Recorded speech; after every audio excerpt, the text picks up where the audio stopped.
Stroke is the fourth leading cause of death in Singapore. Stroke survivors may continue to have some form of physical disability after their discharge from the hospital. Thus, they may require assistance to roll in bed, get out of bed, and sit up on a chair. It is important that caregivers know safe handling and transfer techniques so as to minimize injuries to themselves and the patient. This video clip shows safe handling and transfer techniques with demonstrations by a physiotherapist. However, if you have not been taught by a healthcare professional before, please make an appointment with one before attempting this yourself. How to handle the wheelchair parts? For patients who require maximal assistance of 1 or 2 people, buying a wheelchair that has removable footplates and armrests will definitely make transfers easier. To remove the armrest, press the latch and lift the armrest. To put it back, simply push the armrest back into its attachment and ensure that it is secure. To remove the footplate, move the footplate upwards, press the latch and swing the footplate backwards. However, if the footplate gets in the way of transfer, you can remove the footplate.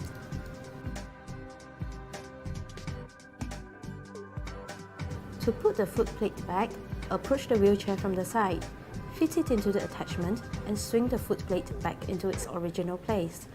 Always make sure that the footplate is secure before transporting the patient on the wheelchair.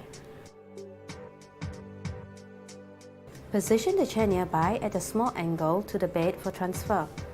Allow space for the helper to come in. Make sure that there is enough space at the edge of the bed before rolling the patient over.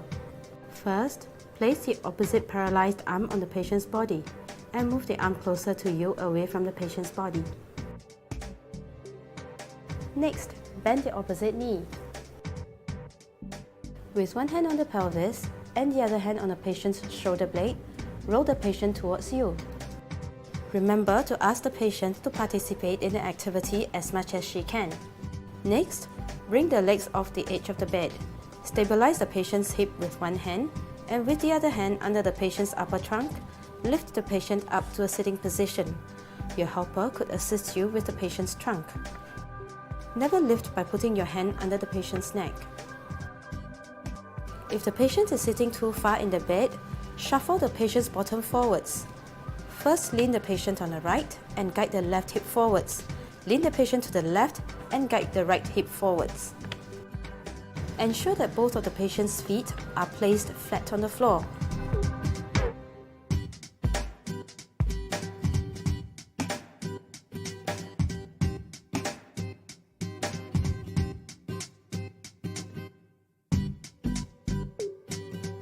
Place the chair near the patient's strong arm.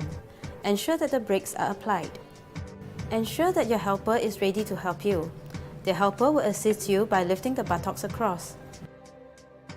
Make sure you communicate to your helper how he is going to help you. You can cue your helper by saying 1, 2, 3, lift, and lift upon lifting. Lower yourself to the patient's eye level. Make sure you bend your knees and keep your back straight. Stabilize the patient's knees between yours. To transfer, lean the patient forwards. Ensure that the patient's weight is well forward. Keep your back straight for the transfer. Make sure that your path of view is not blocked by the patient's head. Pivot at the patient's knees. Bring the hips over to the chair.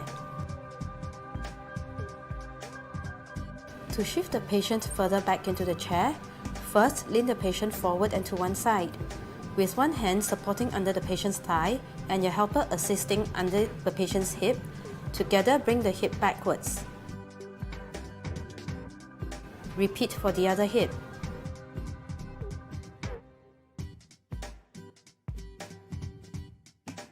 Make sure that the patient is well seated back into the chair in a well-supported upright posture.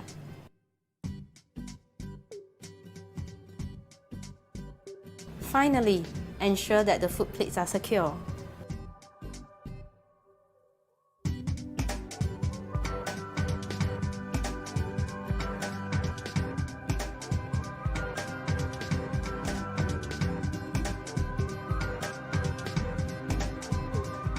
Tips for safe transfers for the caregiver. Familiarize yourself with the wheelchair parts. Position wheelchair at an angle close to the bed. Keep your back straight during the transfers. Bend at the knees instead.